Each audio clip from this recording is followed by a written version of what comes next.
Maharajji's teachings about truth. Truth is the most difficult tapasya. Men will hate you for telling the truth. They will call you names. They may even kill you. But you must tell the truth. If you live in truth, God will always stand with you. Christ died for truth. When asked how the heart could be purified, he said, always speak the truth. In Allahabad, Maharajji caught me in what we in the West call a little white lie. We were gathered around him, and in the group was an important official of the state Supreme Court. For the first time in all the years I had been with Maharajji, I heard him telling the official what an important person I was in the United States, that I was a professor and wrote books. All of that seemed so irrelevant when I was around him, and it sounded strange to hear him plugging my Western social power virtues. When he stopped, the Supreme Court official said to me, I am honored to meet you. Perhaps you would like to visit the Supreme Court. The dual fact that I come from a family of lawyers and that I was in India in order to immerse myself in the spirit made the entire prospect of such a visit unappealing to me. And yet, he was an important person, and I couldn't just say what I had been thinking. So I said rather ambiguously, that would be very nice. At that, the official said, would tomorrow at 10 a.m. be convenient? I was trapped, and I could think of only one way to escape. I said, we'll have to ask my guru. It's up to him. So the official asked Maharajji, and he answered, if Ramdas says it would be nice, he should go. And then he looked at me in a way that could only be interpreted as, got you again. The story of the next day's events shows that even simple people like me do learn. I visited the court with this gentleman, and in the course of the visit, we stopped in the chambers of the law review where the lawyers all hang out. It was at the time of Nixon's dramatic approaches to China. When all these lawyers saw an American with this important official, they surrounded me and questioned me about Nixon's China policy, which was of considerable concern to India. I gave as erudite an answer as my reading of the situation would allow. That evening, when I was once again at darshan with Maharajji, another dignified looking gentleman, who turned out to be the leading lawyer in the city, took me aside and asked if I would be willing to address the Rotary Club and the Bar Association. I got a sinking feeling that if I didn't watch my step, I would be on the creamed vegetable circuit of India. And remembering the entrapment of the day before, I said, I'd prefer not to speak before either of these groups, but of course I will do whatever Maharajji says. So the lawyer pleaded his case before Maharajji, and Maharajji seemed delighted at the invitations. He kept repeating them to all who would listen as if to imply that such invitations were a major coup, a great breakthrough, and very important. I began to feel betrayed by Maharajji. Then Maharajji turned to me and asked, what are you going to speak about? I thought quickly and grasped at the only association that came to mind. I'll talk about law and the dharma. Aha, said Maharajji, and will you talk about Christ? Of course. And Hanuman? Certainly. And me? Absolutely. By this time, the lawyer was looking a little green about the gills, and he interjected, well, we thought he might talk about Nixon's China policy, Maharajji. Maharajji looked shocked. Oh no, Ramdas could not do that. He can only speak about God. The lawyer then backed off, saying, well, that wouldn't be quite appropriate. Perhaps I can gather a few lawyers at my home to talk about God. Needless to say, he never did. I had learned my lesson. Maharajji would back me up when I spoke the truth, no matter how difficult it might be. In the intervening years, I have often found myself about to lecture to one or another secular group and wondering what I should say. Then I hear the reminder he can only speak about God. In contradiction to all of these teachings, however, Maharaji frequently lied. Because of this, when Maharaji predicted something, no one knew whether it would actually happen. Although his lying was pointed out by those in the local communities who did not like him, and there were a number because he was so outspoken. Such inconsistencies made no difference for the devotees.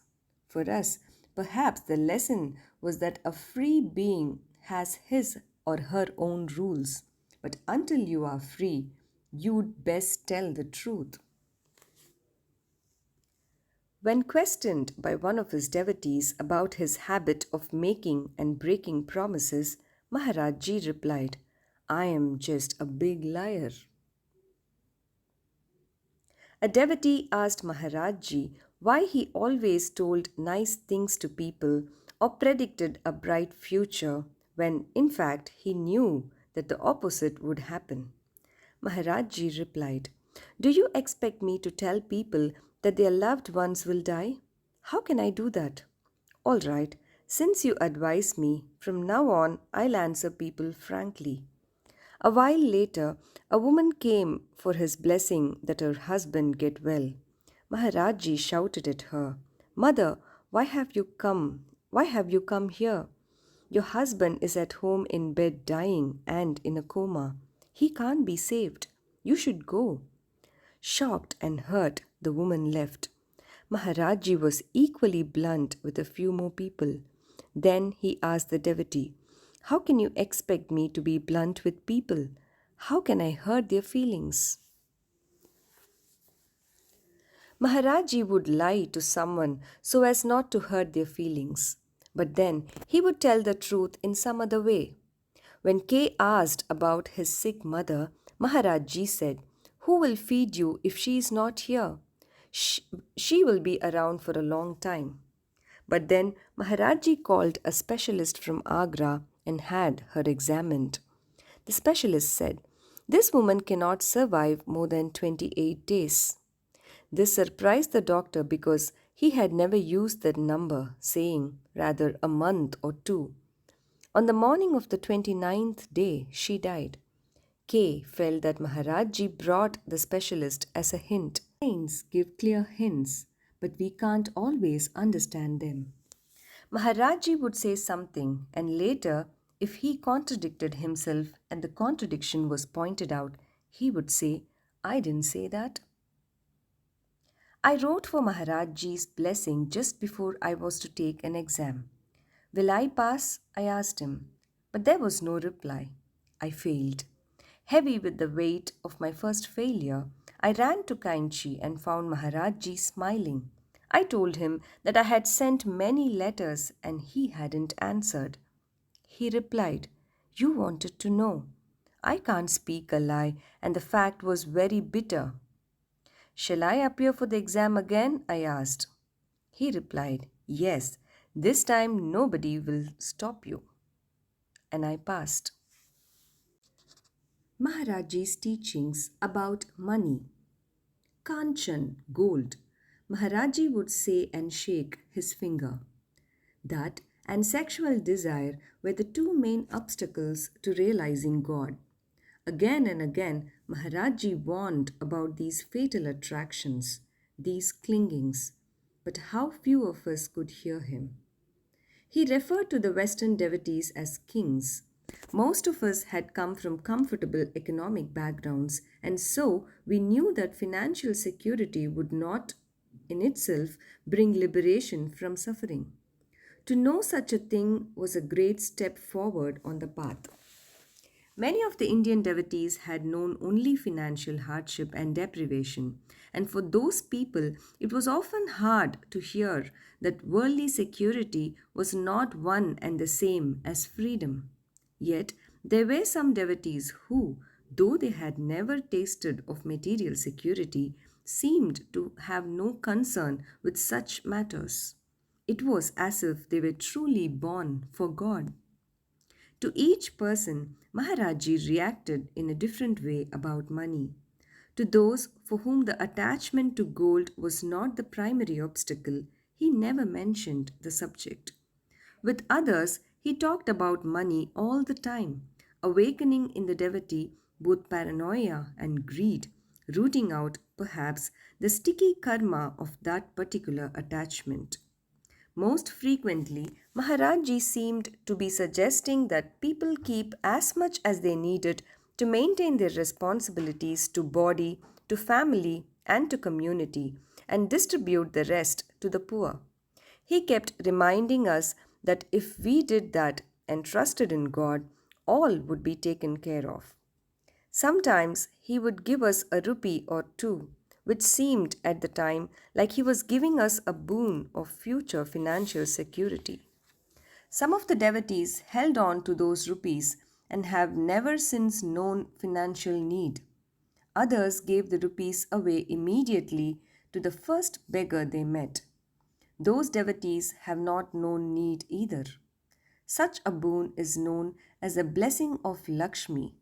Such a blessing was clearly Maharajji's to bestow. In 1969, I wrote to KK asking if I could send some money to Maharajji. The answer from Maharajji, delivered to me in a letter from KK, read, "We do not require any money. India is a bird of gold. We have learned giving, not taking. We cannot attain God as long as we have got attachments for these two, gold and women. No two swords can be put into one sheath, and more we sacrifice, the more we gain. If you have enough faith, you can give up money and possessions. God will give you everything you need for your spiritual development." Money is never a problem. The difficulty is in the correct use of it. Lakhs and crores of rupees would come easily if they were going to be put to wise use. He seemed to be happiest among the poor people. With them, he would get a soft, happy quality in his face. Maharajji said to a complaining devotee, "You don't have money in your destiny, so what can I do?" A rich man who had come for darshan was asking Maharajji to give him his blessings in order that he get wealthy. This is what Maharajji said: "Look, you're already stinking rich. I'm not going to give you any blessings that you get rich." This man wanted blessings to be as rich as Tata. Maharajji started to tell the story of Birla. Birla had been an ordinary guy who also had gone to his guru and asked to be made the richest man in India. His guru had told Birla to wait and serve. So Birla started serving his guru, cleaning the shit, washing the dhotis, this and that. Years and years passed, but still his guru made no mention of giving him the blessing of bottomless wealth. For 10 years, Birla had faithfully served his guru, never again mentioning his desire. One day, the guru called Birla in and said, "Okay, here it is." And he took a lota and urinated in it. "Take this lota of piss, cover it, and get on the train to Calcutta. When you get to Calcutta, get off the train. And when you get off the train, drink the piss. This is the blessing." So Birla faithfully obeyed. When he got to Calcutta, he drank the urine, which by that time had miraculously transformed itself into nectar. So I presume he didn't have to gag. One thing led to another, and he became the richest man in India. After hearing this story, the rich man said, "Maharajji, Maharajji, let me drink your piss." "Nay, nay, nay, nay, I won't give you any piss." "Anything, anything, give me your piss." And Maharajji said, "Oh no, I won't bless you for wealth. I will only bless your grandsons. I won't bless you. You already got enough. Okay, okay, do it, anything. This went on until Maharaji finally relented and said, I won't give you any urine. I will give you a piece of roti. Maharaji then asked us, Has anybody got any roti? Anybody got any roti? I had earlier gotten a little piece of roti. I had taken a bite out of it and kept the rest in my hand. I gave my half eaten piece to Maharaji, who blessed it and gave it to the rich man.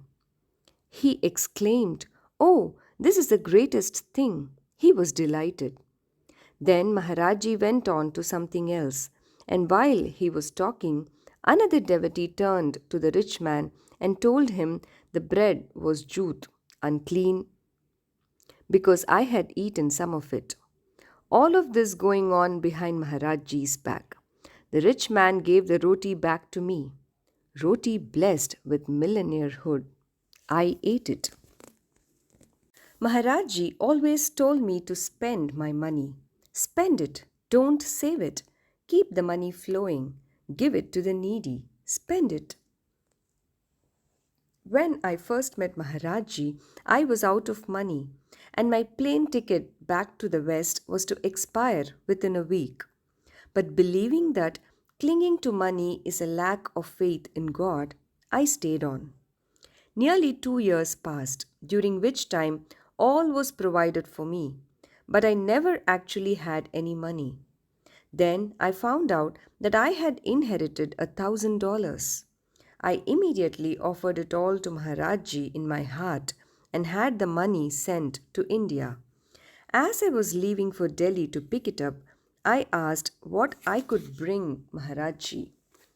He asked for 20 brooms and several tins of milk powder, and as I was walking out the door, he called me back in and asked me to bring him a blanket. The blanket was the first thing I bought with the money. When I returned to Kainchi, every day Maharaji would ask me for some amount of money or other, as would the Westerners. I would always give. It was not my money. Then, when it was nearly gone, all but one $20 traveler's check, Maharaji told me not to cash it. About a week later, he sent me to Nepal and asked me to stay there for 4 months. Of course, I now had no money. He asked a few people to give me money, altogether maybe 500 rupees, and sent me off. In Nepal, while traveling with a companion, I lost all my rupees. We knew it was Maharaji's doing, and as we walked back to the hostel, a small boy came beaming up to us, asking if everything was all right, just the way Maharaji does. We both felt it was he. At the hostel, I rediscovered the $20, and with that, we returned to Kathmandu. It was in Kathmandu that we learned Maharaji had left his body. Money should be used to help others. Serve the poor, Maharaji said. Who is poor, Maharaji? Everyone is poor before Christ. It was the Mela. Maharaji had a tent there, and prasad was being distributed all the time to all the devotees who came. People were preparing food from 8 in the morning until 2 or 3 in the afternoon. The biggest millionaire in India arrived, and Maharaji immediately yelled, Go away! I don't want to see your face. Get out! Go away! The man said, Well, Maharaji, I have come with these 2 bags of flour for you to give to the poor in your bandara. Please accept. Maharaji yelled out, No, go away. Don't show me your face. Don't come here. When that man still didn't go away, Maharaji stood up and went away himself. Still, the man didn't go. He followed Maharaji, saying, O Maharaji, give me some teachings. What should I do? Maharaji replied, What teachings should I give you? Will you follow me? If I give you teachings, will you follow me? The man kept mum. Maharaji said to him, Whatever wealth you have, you give it to the poor. This is my teaching. Will you follow it? Give up money, and all wealth is yours. Again and again, Maharaji reiterated that one should not be attached to money because it just causes trouble. He was fond of telling the story of a man who made much money, whose son became so greedy for the money that he came to his father with a gun demanding some of it. Then the father said, "Take it all." I had seen again and again in America how much trouble money made in families and what greed and bitterness could exist between a wealthy father and his children, all over money. Although I didn't feel that way toward my father, I wasn't oblivious to the fact that someday, at his death, I would inherit much money. Then one day, Maharaji called me to him and asked, "Your father has much money?" "Yes, Maharaji." "He is going to leave it to you?" "A share of it he will leave to me." I thought of the pride my father had in remembering his own earlier financial hardships, due in part to his father's untimely death, and how he had built financial security so none of his children would ever have to face what he faced. "You are not to accept your inheritance." I had never even considered that. Knowing that I would not have personal use of this money has affected me much to the good.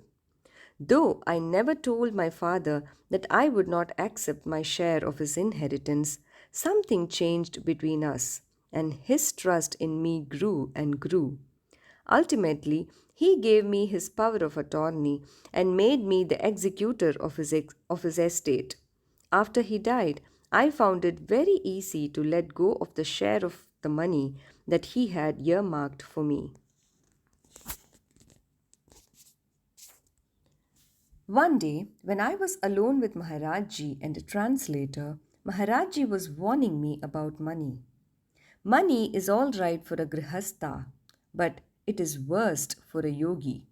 Money is your enemy. You should not touch money. I asked him if it wasn't all right to keep enough money for one's daily needs. He said that it was all right. Keep only as much money as is necessary for your needs and distribute the rest. Well, such an instruction gave me all the latitude I needed, for who defines needs? Soon Maharaji returned to our earlier conversation about my having money. Money is your enemy. You should not touch it. "But Maharaji, isn't it all right to keep enough for daily needs?" But this time he answered, "No, money should go around a saint, not through him." He had just filled in the loophole. When I returned to the hotel that night, I reflected that these new instructions required some action, at least the beginning of some experiments with money. So I decided to try for a time literally not to touch money. By not having money in my pocket, there would be the opportunity each time I would usually reach into that pocket to become conscious in the use of money. But on the other hand, I reasoned, I didn't want to become financially dependent on others. The Indians, for the most part, could not afford it, and neither could most of the Westerners. So, as a first experiment, I turned over to one of the Westerners all my money, and he became my bagman. He would pay bus fares and so forth. While I appreciated that this was not the spirit of Maharaji's instruction, it would at least adhere to the letter of the law. You should not touch money. Of course, I knew Maharaji meant something more. Over the years, as a result of his instruction, I still physically deal with money, but I've come to touch money with my mind less and less. A sadhu who was visiting the temple upbraided Maharaji for having temples and being attached to possessions. He sat on the tucket with Maharaji and was very fierce. Maharaji just listened and kept the devotees who were present quiet. A little later, the sadhu brought out a shaligram, a special stone used in doing puja to Shiva. Maharajji said to the sadhu, "You will give it to me?" "But Maharajji, I need it for my puja." Then, playing into the sadhu's accusation that Maharajji was a materialist, Maharajji said, "You will sell it to me?" "Oh no," said the sadhu. But Maharajji finally convinced the sadhu to sell it to him for 40 rupees. And the exchange took place. Then Maharajji said, "Give me your money." The sadhu took out the 40 rupees and begrudgingly gave them to Maharajji, protesting all the while that this was all the money he had. So how would he live? Maharajji took the rupee notes and threw them into the brazier that was burning before them. The notes were consumed. The sadhu was very upset and admonished Maharajji for burning the money and protested that now he would starve and so on. At this point, Maharajji said, "Oh, I didn't realize you were so attached to the money."